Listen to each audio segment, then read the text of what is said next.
Halo, siap nih buat ngobrolin sesuatu yang keren banget hari ini. Siap dong, apa nih? Kita bakal coba bedah bukunya John Lewis Geddes, judulnya The Landscape of History. Oh, Geddes.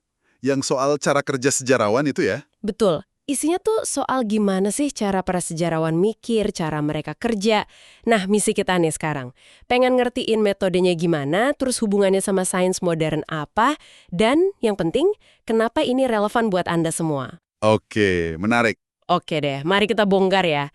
Geddes ini pakai metafora keren banget loh dari lukisan Caspar David Friedrich, pengembara di atas lautan kabut. Iya yang orang berdiri di puncak gunung itu kan? Itu dia, ada pemuda berdiri membelakangi kita ngeliatin lautan kabut di bawahnya.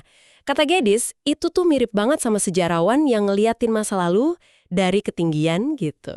Betul. Dan yang seru dari buku ini ya, dia nggak cuma nanya sejarah itu apa, tapi lebih dalam lagi, gimana sih prosesnya sejarawan itu bisa sampai ke pemahaman mereka? Jadi bagaimananya ya, bukan cuma apanya. Iya, persis. Gadis nunjukin kalau metode sejarah itu nggak kaku-kaku amat loh. Malah ada nyambungnya sama perkembangan sains. Dan dia pakai perumpamaan visual kayak lukisan tadi, itu cerdas banget buat ngejelasin konsep yang abstrak soal cara kerja otak sejarawan. Jadi kayak diajak ngintip ke dapur pemikirannya gitu ya. Nah, bisa dibilang gitu. Oke. Nah, ide utamanya Gadis kan gini. Masa lalu itu, dia bilang, kayak pemandangan atau landscape. Hmm, Tapi landscape yang udah nggak bisa kita datangi lagi. Ya, kecuali di film fiksi ilmiah ya kan? Nggak bisa kita teleportasi ke abad pertengahan gitu aja. iya nggak bisa. Atau apa ya istilahnya? Representasi dari lanskap masa lalu itu. Representasi, oke. Kenapa peta atau representasi ini penting banget? Nah, itu dia pertanyaannya. Soalnya gini, pengalaman langsung kita tuh terbatas banget. Kayak kata Geddes ngutip sejarawan Mark Bloch nih. Kalaupun andai kata kita bisa ke masa lalu, Iya, kita mungkin bakal sibuk banget bertahan hidup. Hindarin wabah penyakit lah, perang lah. Gak bakal sempat punya pandangan yang luas, yang helikopter view gitu. oh iya bener juga ya. Sibuk nyari makan mungkin. Bisa jadi. Nah, peta atau representasi inilah yang memungkinkan kita lihat gambaran besarnya, melampaui apa yang bisa kita alami sendiri secara langsung. Dan peta ini ternyata berguna banget ya, nggak cuma buat tahu cerita. Jelas. Pertama, katanya buat ngebentuk identitas kita. Kayak orang dewasa gitu loh, lihat sejarah bikin kita sadar posisi kita di tengah bentang waktu yang, wah, gede banget. Jadi merasa penting sekaligus kecil gitu ya dalam skala kosmik waktu. Iya. Terus kedua, ini nyambung ke Machiavelli. Dia bilang, buat ngerti politik, kita perlu lihat dari bawah, kayak rakyat lihat penguasa. Dan juga dari atas, kayak penguasa lihat rakyatnya. Butuh dua perspektif. Nah, dan representasi sejarah ini ngasih kita kemampuan itu. Buktinya apa? Tulisan Machiavelli itu jauh lebih ngefek sampai sekarang daripada si Lorenzo de Medici yang diajarin itu. Bener banget. Kekuatan representasi ya. Tapi, bikin peta masa lalu ini kan ada tantangannya juga. Tantangannya apa tuh? Mau sedetail apa petanya? Itu pertanyaan pertama. Apa mau kayak lukisan Van Eyck yang super detail, sampai bulu anjingnya kelihatan jelas? Haha, iya detail banget itu. Atau, cukup abstrak aja? Kayak lukisan Picasso yang nangkap esensinya tanpa banyak embel-embel. Jadi antara detail literal sama abstraksi esensial gitu ya? Betul. Sejarawan hebat, contohnya Thucydides, itu bisa gabungin keduanya loh. Dia cerita detail perang Peloponnesia yang ngeri banget, tapi sekaligus ngasih pelajaran abadi soal kekuasaan, sifat manusia. Wah keren ya. Intinya sih, narasi sejarawan itu butuh abstraksi buat bisa menangkap geraknya waktu. Nah pertanyaannya, gimana mereka nemuin keseimbangan yang pas antara detail dan abstraksi itu? Itu dia. Dan ini nyambung nih ke kekuatan super sejarawan lainnya. Apa tuh? Mainin waktu dan ruang. Mirip seniman ya, tapi bedanya, klaim sejarawan itu harus bisa dicek ke sumber atau bukti, nggak bisa ngarang bebas. Oh iya, verifikasi itu penting. Kayak Virginia Woolf pernah bilang kan waktu di jam itu beda sama waktu di pikiran kita. Nah sejarawan itu bisa ngajak tur kita ke masa lalu. Kayak Macaulay itu loh, dia bisa bawa kita jalan-jalan ke Inggris tahun 1685. Padahal ya dia akan beneran ke sana. Betul. Mesin waktu sejarawan ini emang unik. Pertama, mereka bisa selektif, milih fokus ke hal yang mereka anggap penting. Contohnya gimana? Ya kayak Braudel, dia bahas ekonomi Mediterania dulu panjang lebar, baru deh ngomongin Raja Philip II. Atau sejarawan lain fokus ke orang biasa, kayak Ginsburg neliti penggiling tepung, atau Laurel E. Ulrich neliti bidan. Kata E.H. Carr, ya sejarawan yang nentuin mana peristiwa penting, mana Rubicon yang mau diceritain. Oke, jadi selektif. Terus apa lagi? Mereka juga bisa ada di mana-mana sekaligus secara imajinatif. Kayak Keegan, dia bisa bandingin perang Agincourt, Waterloo, sama Somme tanpa harus ngalamin langsung tiga-tiganya.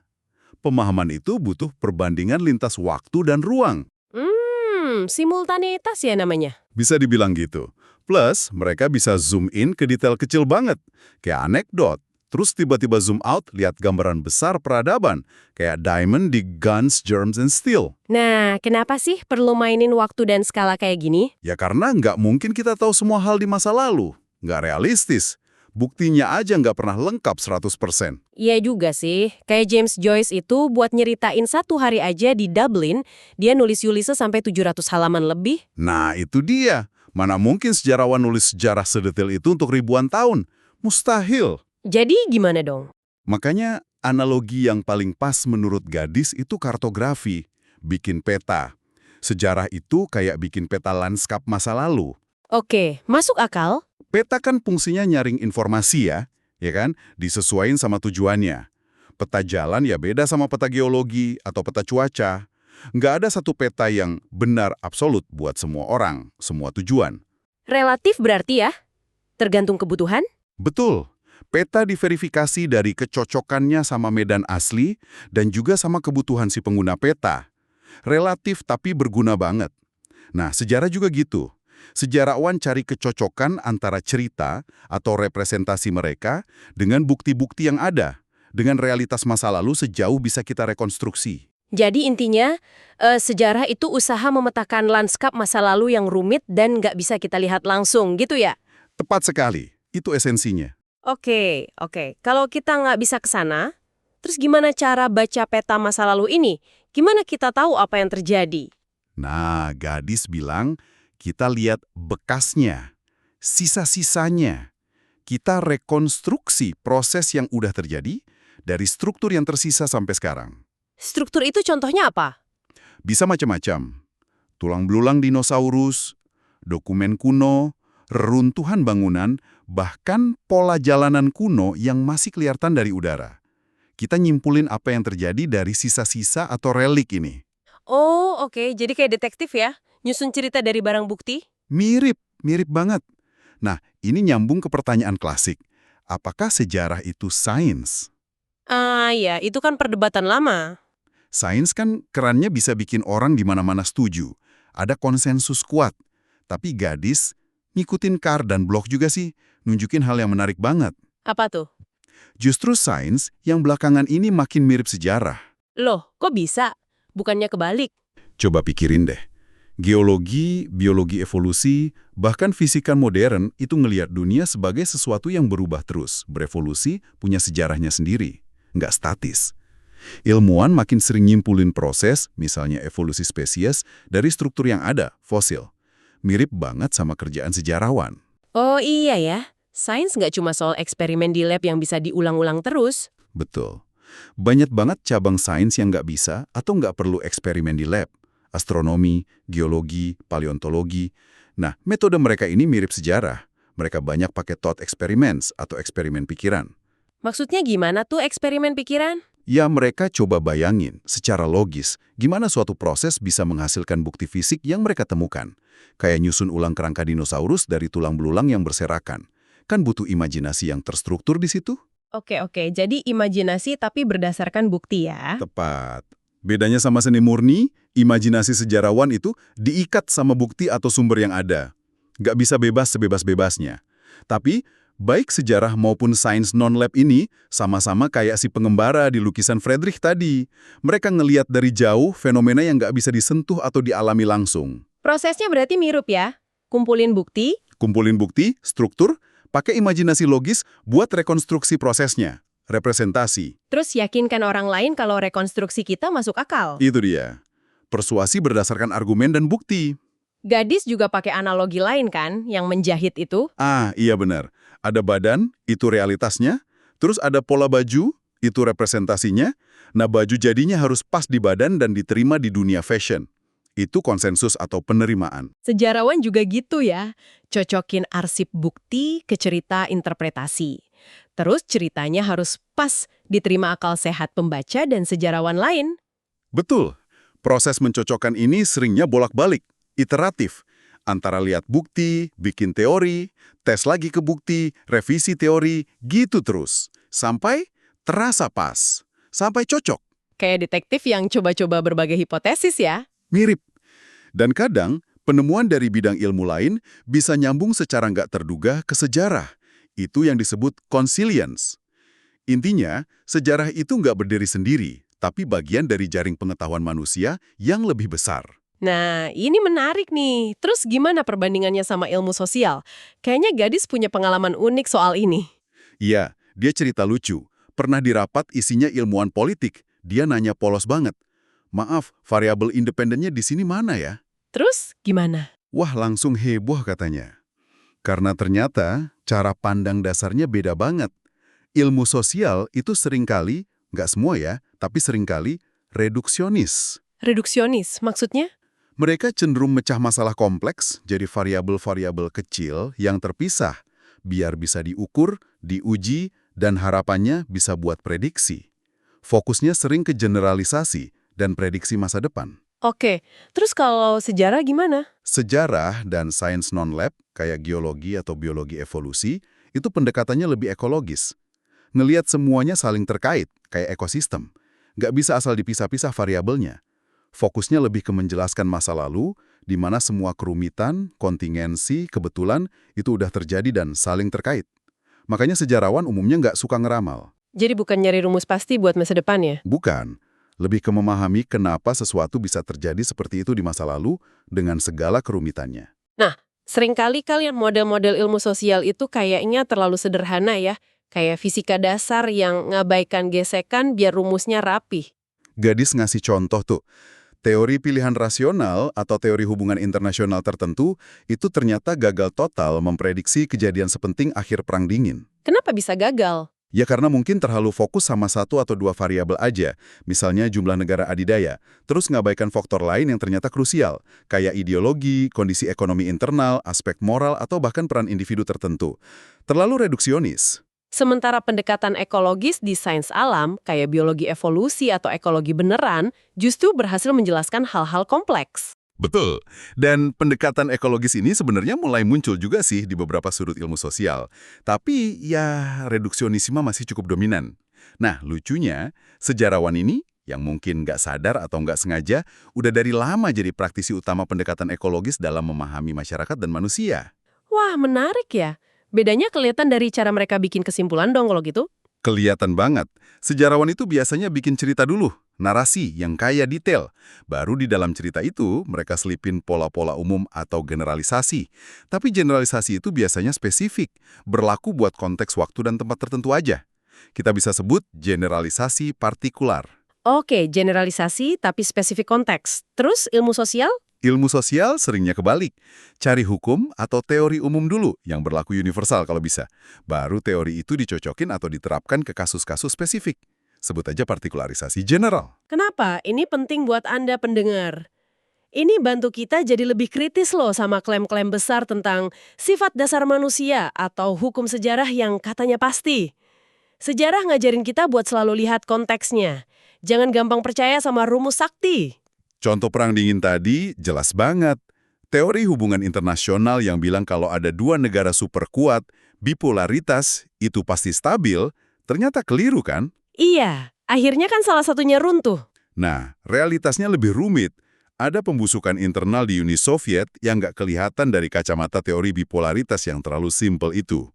Gadis pakai metafora Triceratops, dinosaurus yang kelihatan sangar dari luar. Tanduknya 3, tapi mungkin organ dalamnya udah bermasalah. Haha, oke. Pendekatan sejarah yang lihat banyak faktor ekonomi, ideologi, kepemimpinan, semangat zaman, justru lebih bisa menjelaskan kenapa Perang Dingin berakhir relatif damai dan tiba-tiba. Reduksionisme gitu? Wah, itu pertanyaannya kompleks juga. Mungkin karena tuntutan profesi ya, pengen dianggap lebih ilmiah kayak fisika. Atau mungkin salah paham soal sifat sains itu sendiri yang sekarang juga udah nggak serba pasti. Atau sekedar bentuk lebih penting dari fungsi. Susah dijawab pasti. Lucunya nih, sejarawan abad 19 kayak Henry Adams itu juga pengen banget nemuin hukum pasti dalam sejarah. Kayak hukum fisika Newton gitu. Iya, dia terobsesi banget. Tapi, dia malah nemu lewat matematikawan Prancis, Poincaré, kalau sejarah itu penuh kekacauan. Maksudnya, semua hal saling terkait. Nggak ada yang benar-benar independen. Satu perubahan kecil bisa efeknya gede. Dulu dia agak ngeri lihat ini. Tapi sekarang, dengan adanya komputer, justru kekacauan yang ditemukan Poincaré itu jadi dasar sains baru. Teori kaos dan kompleksitas. Nah, ini dia. Teori kaos dan kompleksitas. Kedengarannya rumit ya. Sebenarnya idenya nggak serumit namanya kok. Teori ini bukan bilang sejarah itu kacau balau, nggak ada pola sama sekali. Justru sebaliknya.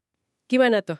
Teori ini bantu kita ngerti gimana sistem yang rumit, kayak masyarakat, ekonomi, atau bahkan cuaca, bisa berperilaku aneh nggak terduga, fluktuatif banget, meskipun aturan main dasarnya mungkin sederhana aja. Contohnya? Kayak macet di jalan tol deh. Perilaku satu mobil mungkin gampang ditebak ya kan? Maju, berhenti, belok. Tapi kalau udah ribuan mobil bareng di satu jalan, susah banget ditebak kapan persisnya macet parah bakal terjadi. Atau kapan bakal lancar lagi. Ada pola, tapi nggak bisa diprediksi secara presisi. Oh, oke. Jadi ada keteraturan dalam ketidakteraturan gitu ya? Bisa dibilang gitu, padahal ide ketidakpastian ini udah lama loh ada di sains modern. Sejak Einstein dengan relativitasnya, Heisenberg dengan prinsip ketidakpastiannya, lompatan kuantum di fisika mikro. Terus di biologi juga ada kan, evolusi yang nggak selalu mulus, ada lompatan punctuated equilibrium, atau dampak asteroid yang tiba-tiba ngubah sejarah kehidupan di bumi. Betul.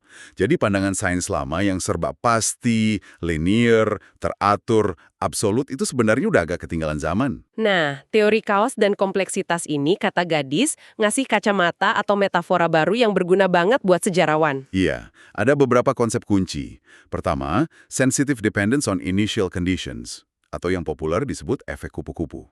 Ah, yang kepakan sayap kupu-kupu di Brazil bisa nyebabin badai di Texas itu ya? Kurang lebih itu idenya. Kejadian kecil, sepele, di awal, itu bisa punya dampak yang gede banget di kemudian hari dalam sistem yang kompleks. Kayak gosip soal hidung Cleopatra yang katanya kalau sedikit beda aja bisa ngubah sejarah Romawi, Pat. Makanya ini justru nguatin cara sejarawan bercerita, yang emang sering nunjukin gimana hal-hal kecil, kebetulan, kontingensi, itu bisa jadi penting banget dalam alur sejarah. Cuma bisa dilihat secara retrospektif. Oke, efek kupu-kupu. Terus apa lagi? Ada konsep fraktal. Pernah lihat gambar fraktal? Pola geometris yang kalau di zoom terus, polanya mirip terus di skala yang beda-beda. Kayak bentuk kembang kol atau brokoli gitu ya? Atau garis pantai? Nah itu dia. Di sejarah ini bisa kelihatan gimana misalnya pola kekuasaan atau otoritas itu mirip di tingkat negara, provinsi, sampai keluarga kecil. Atau gimana ideologi kayak antisemitisme bisa meresap dan muncul dalam bentuk mirip di semua lapisan masyarakat. Atau munculnya fenomena dari bawah ke atas ya? Kayak budaya tandingan, internet, musik rock and roll, nggak ada yang ngatur dari pusat, tapi polanya menyebar. Betul. Itu juga nyambung ke konsep ketiga, self-organization atau organisasi diri. Gimana tuh maksudnya? Ide bahwa keteraturan, pola yang kompleks itu bisa muncul secara spontan dari interaksi antar bagian dalam sistem yang kacau, tanpa perlu ada dalang atau pengatur dari atas. Contohnya? Kayak pola awan pintik merah raksasa di Jupiter, atau perilaku terkoordinasi kawanan burung atau ikan. Di masyarakat, ini bisa terlihat di dinamika pasar saham atau bahkan dinamika aliansi dan konflik dalam sistem internasional, kayak Perang Dingin itu sendiri. Wah, menarik ya. Sistemnya ngatur dirinya sendiri ya. Iya, dan sistem kompleks kayak gini sering berada di kondisi yang disebut tepi kekacauan, criticality. Kondisi di mana sistem itu seimbang antara keteraturan dan kekacauan. Di kondisi inilah perubahan besar atau transisi fase bisa terjadi secara tiba-tiba. Dan lagi-lagi baru bisa dilihat setelah terjadi ya. Biasanya begitu. Tapi uniknya, justru di tepi kekacauan inilah, inovasi, kreativitas, adaptasi itu sering muncul. Nggak terlalu kaku, tapi juga nggak terlalu kacau. Gadis cerita tuh, ada pertemuan fisikawan sama ekonom di Santa Fe Institute, tempat riset kompleksitas. Fisikawannya kaget, kok model-model ekonomi masih kayak fisika abad 19 yang serba pasti. Hehe, iya. Ironis ya? Justru, sejarawan yang sering dianggap ketinggalan zaman atau nggak ilmiah, cara mikirnya yang ekologis dan lihat kerumitan itu malah lebih nyambung sama ujung tombak sains baru ini. Hubungan sains sejarah yang dicari Henry Adams dulu, sekarang kayaknya jadi lebih mungkin, tapi dalam bentuk yang beda. Betul. Bukan hukum pasti, tapi pemahaman pola dalam kompleksitas. Tapi balik lagi nih ke pertanyaan awal. Kalau semuanya saling terkait dan penuh kebetulan gitu, gimana dong sejarawan nentuin sebab akibat? Kan nggak bisa isolasi variabel kayak di laboratorium. Nah, ini krusial. Sejarawan punya caranya sendiri. Semacam prosedur nggak tertulis gitulah. Bukan rumus pasti, tapi lebih ke kebiasaan kerja yang udah teruji waktu. Gimana tuh prosedurnya? Pertama, mereka biasanya bedain antara sebab dekat, immediate cause, sebab menengah, sama sebab jauh, underlying cause. Kayak detektif, mulai dari TKP, akibatnya, terus mundur ke belakang cari petunjuk, penyebab. Makin jauh mundur ke masa lalu, biasanya relevansinya makin berkurang buat ngejelasin kejadian spesifik itu. Contohnya kayak Pearl Harbor tadi ya, nggak perlu mulai dari zaman es buat jelasin kenapa Jepang nyerang. Betul, prinsip relevansi menurun. Kedua, mereka bedain mana penyebab yang jadi pemicu langsung, yang luar biasa atau cukup bikin kejadian itu terjadi, dan mana yang jadi kondisi yang memungkinkan, latar belakang umum yang perlu ada tapi nggak cukup sendirian. Jadi kayak korek api, pemicu, dan tumpukan kayu kering kondisi memungkinkan gitu ya? Analogi bagus, keduanya penting dan saling terkait. Konteksnya krusial banget. Sejarawan itu jago nyari titik baliknya. Momen kritis di mana kondisi yang udah mateng ketemu sama pemicu yang pas. Titik punctuated equilibrium kalau pakai istilah biologi. Oke. Terus apa lagi? Ketiga, mereka suka banget main andaikan, atau istilah kerennya kontrafaktual. Oh, yang gimana kalau gitu ya? Iya, ini semacam latihan pikiran. Coba, kalau A nggak terjadi, apakah B bakal tetap kejadian? Tujuannya bukan buat nulis cerita fiksi alternatif ya, tapi buat ngetes seberapa penting sih peran si A dalam rangkaian sebab akibat yang kompleks itu. Tentu pengandaiannya harus masuk akal, harus sesuatu yang mungkin terjadi di zaman itu. Jadi alat analisis juga ya si kontrafaktual ini? Betul, alat buat nimbang bobot kausalitas. Tapi yang jelas nih, dari semua ini kesimpulan sejarawan soal sebab akibat itu nggak pernah final ya? Ya kan? Nggak pernah sekali untuk selamanya. Nggak akan pernah. Selalu profesional, tentatif. Bisa berubah kalau ada bukti baru muncul, atau ada sudut pandang baru, interpretasi baru. Sama persis kayak sains kan? Teori ilmiah juga nggak ada yang mutlak selamanya. Selalu bisa direvisi. Iya juga ya. Makanya, evaluasi argumen sejarah itu balik lagi ke soal kecocokan atau fitting tadi. Seberapa pas sih cerita atau penjelasan sejarawan ini dengan bukti-bukti yang ada?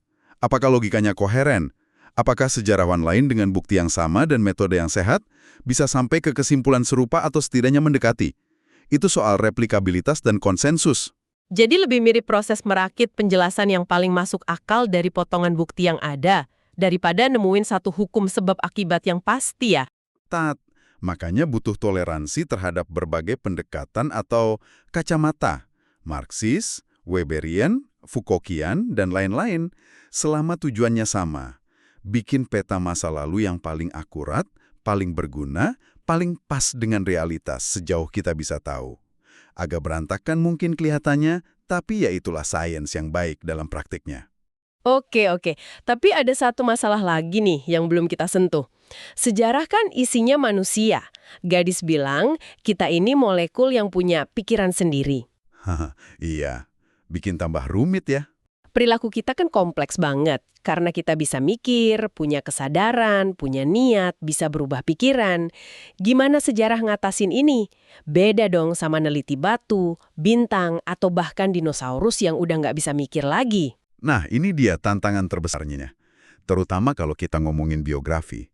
Gimana caranya kita bisa masuk ke pikiran orang lain, apalagi yang udah meninggal? Kayak di film Being John Malkovich itu ya, masuk ke kepala orang. Gadis pakai analogi itu. Susah banget kan? Kita perlu semacam empati buat coba masuk ke kerangka berpikir mereka, ngertiin dunia dari sudut pandang mereka. Tapi di saat yang sama, kita juga perlu jaga jarak, perlu detachment, buat bisa analisis secara objektif. Dua hal yang kayaknya berlawanan ya, empati sama detachment. Betul. Kita nggak bisa baca pikiran mereka secara langsung. Jadi kita rekonstruksi, lagi-lagi dari fosil pikiran mereka, surat, buku harian, karya tulis, kesaksian orang lain. Bedanya sama paleontologi, biografi itu tujuannya menghidupkan lagi si tokoh, dan fokus pada keunikannya, partikularitasnya, bukan cuma ciri-ciri umumnya. Wah, ini butuh keseimbangan tingkat tinggi banget ya. Kayak naik sepeda rota 1, kata gadis. Goyang dikit jatuh. Persis. Terlalu jauh jadi nggak ngerti. Terlalu dekat jadi bias. Terus soal karakter gimana? Kan sering dibilang si A karakternya begini, si B begitu. Gimana kita tahu sifat asli seseorang dari catatan sejarah?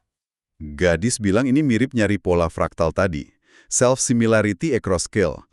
Kita lihat konsistensi perilaku orang itu di berbagai situasi dalam rentang waktu yang panjang.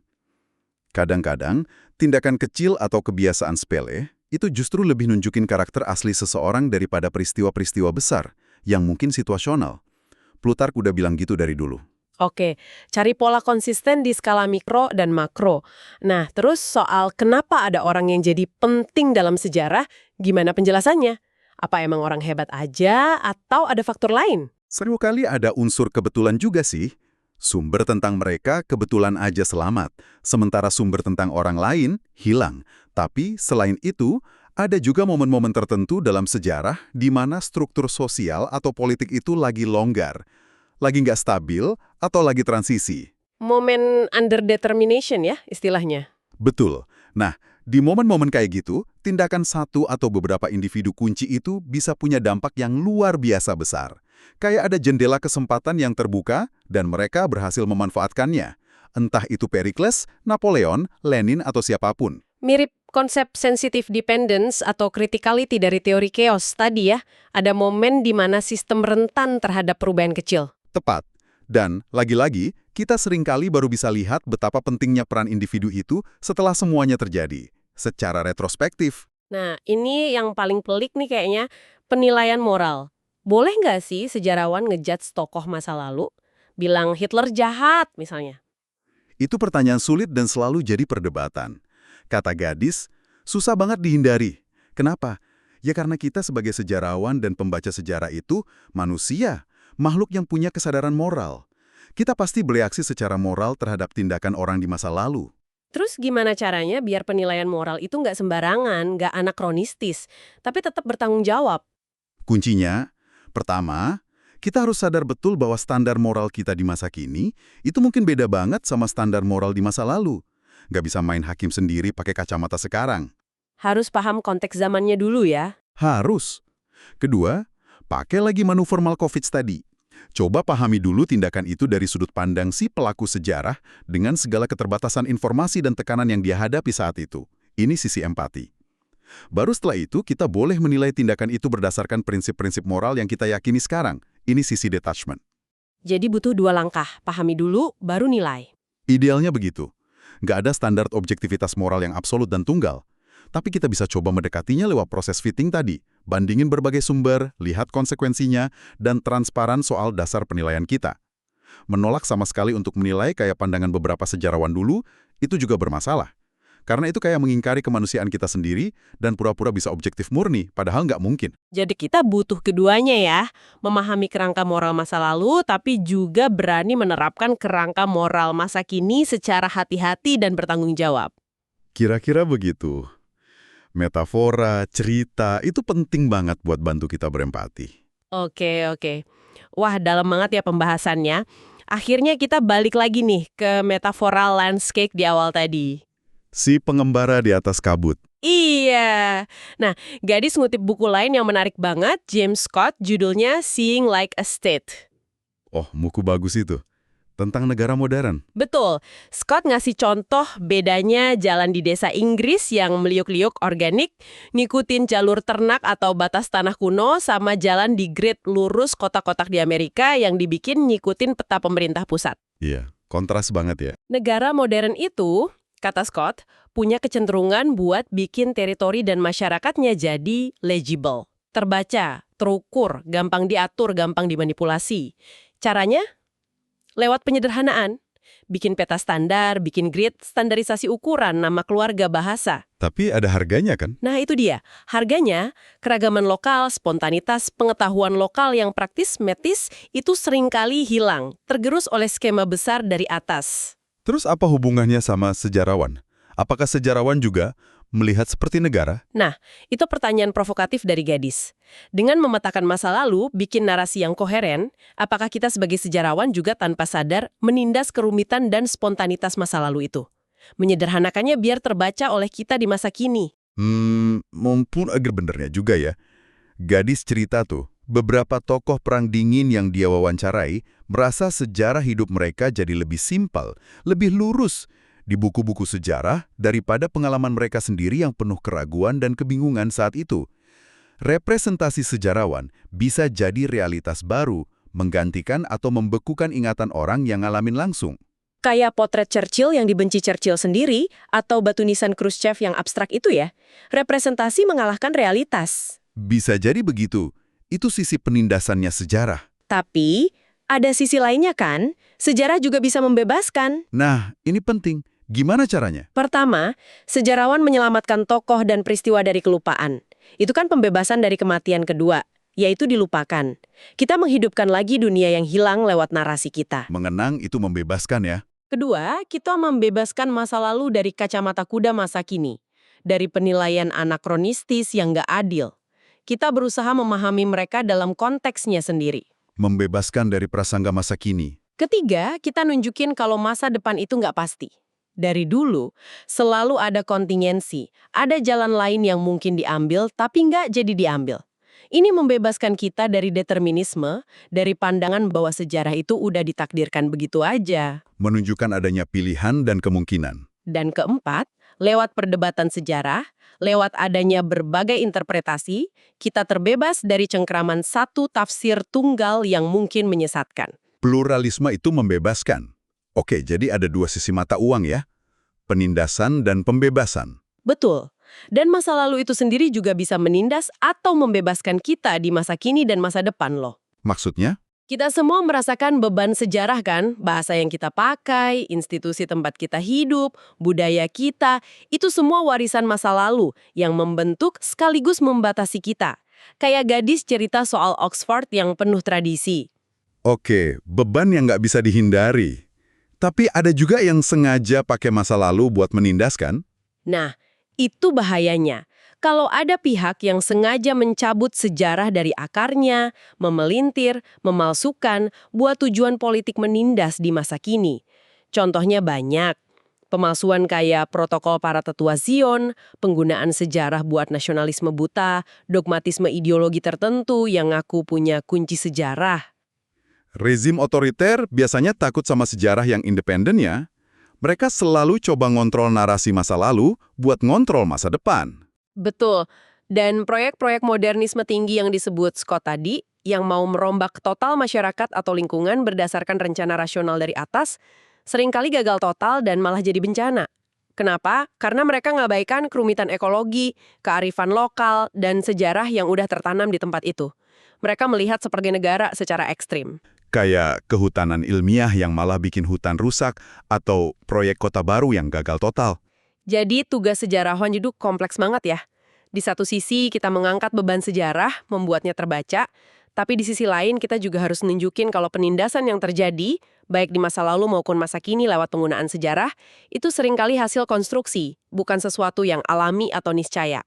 Dan masa lalu juga bisa membebaskan kita di masa kini dengan cara lain. Gimana tuh? Saat kita nemuin teman atau saudara seperjuangan di masa lalu, orang-orang yang punya pergulatan, harapan, atau identitas yang mirip sama kita, padahal mereka hidup di zaman yang beda banget. Oh iya, kayak pemuda yang merasa berbeda di zamannya nemuin cerita orang berbeda di masa lalu.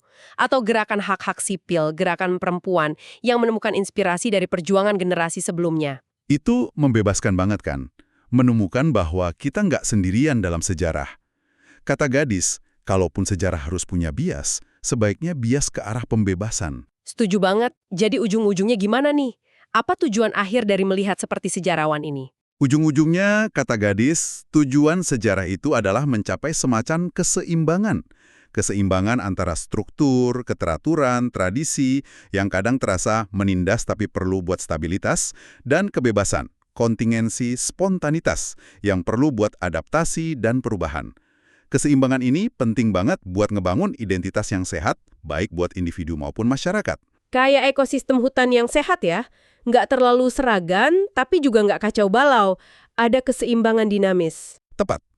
Terlalu teratur jadi kaku, represif. Terlalu bebas jadi kacau, anarkis. Kebebasan sejati, kedewasaan sejati, itu ada di tengah tegangan antara keduanya. Makanya, kesadaran sejarah kolektif itu penting banget buat kesehatan masyarakat. Dan tugas utama sejarawan pada akhirnya, ya mengajar, menyebarkan kesadaran itu. Wah, nyambung lagi ke awal ya. Kembali ke si pengembara di lukisan Friedrich. Dia memang hadap ke masa lalu, ke lanskap berkabut itu. Tapi kita yang belajar sejarah, kita kan hadap ke masa depan. Betul. Proses belajar mengajar sejarah itu sendiri sebenarnya mencerminkan tegangan tadi. Ada unsur penindasan, struktur kurikulum, fakta yang harus dihafal, tapi juga ada pembebasan, pencerahan, pemahaman baru, kemampuan berpikir kritis. Guru dan murid saling menindas dan membebaskan. Ambigu ya? Memang, kebijaksanaan dan kedewasaan, kata gadis, justru terlepak dalam kemampuan kita untuk hidup dan menavigasi tegangan-tegangan oposisi ini. Nggak memilih salah satu ekstrim. Oke, dalam banget nih kesimpulannya. Jadi, kalau dirangkum sedikit buat pendengar, apa artinya semua ini buat Anda? Ya, ada beberapa poin kunci tadi ya. Pertama, sejarah itu bukan sekedar kumpulan fakta, tapi lebih kayak usaha bikin peta atau representasi dari lanskap masa lalu yang udah nggak bisa kita kunjungi langsung. Kedua, cara pikir sejarawan yang lihat kerumitan, konteks, dan hubungan ekologis itu ternyata secara mengejutkan lebih nyambung sama sains kompleksitas modern daripada model reduksionis yang sering dominan. Ketiga, sejarawan punya peran ganda yang ambigu. Di satu sisi bisa menindas kerumitan masa lalu lewat penyederhanaan, tapi di sisi lain juga bisa membebaskannya dari kelupaan, salah tafsir, dan determinisme. Jadi, punya kesadaran sejarah itu penting banget. Bukan cuma soal hafal tanggal atau nama tokoh, tapi lebih ke ngerti gimana kita tahu apa yang kita tahu tentang masa lalu, dan gimana pengetahuan itu ngebentuk diri kita, masyarakat kita, dan pandangan kita ke depan. Benar banget. Nah, sebagai penutup nih, mungkin ada satu pemikiran terakhir buat pendengar renungkan. Mungkin ini. Kalau kita setuju sama pandangan gadis bahwa sejarah itu punya pendekatan yang sifatnya ekologis, yang menekankan keterkaitan, keseimbangan, dan kesadaran akan keterbatasan representasi. Iya. Gimana kalau kita coba terapkan cara melihat seperti sejarawan ini, dengan segala penerimaan terhadap kerumitan, nuansa, kontingensi, dan keterbatasannya, buat ngadepin masalah-masalah kompleks yang kita hadapi di zaman sekarang, di luar ranah sejarah murni. Maksudnya gimana? Apakah cara pandang sejarah yang ekologis ini, yang nggak gampang menyederhanakan atau mencari satu jawaban tunggal, bisa nawarin cara berpikir yang lebih bijak, lebih adaptif, tentang masalah kontemporer, entah itu politik, sosial, lingkungan, dibandingkan pendekatan reduksionis yang mungkin sering dominan di bidang-bidang lain? Apakah melihat seperti sejarawan bisa bantu kita jadi lebih dewasa dalam menghadapi masa depan? Wah, makanya berantus banget tuh untuk dibawa pulang dan direnungkan. Oke deh, kayaknya udah cukup banyak ya yang kita bahas dari buku gadis ini. Udah lumayan dalam nih. Terima kasih banyak sudah menyimak obrolan kita kali ini ya. Semoga bermanfaat dan memicu pemikiran baru. Sampai jumpa di pembahasan berikutnya. Sampai jumpa.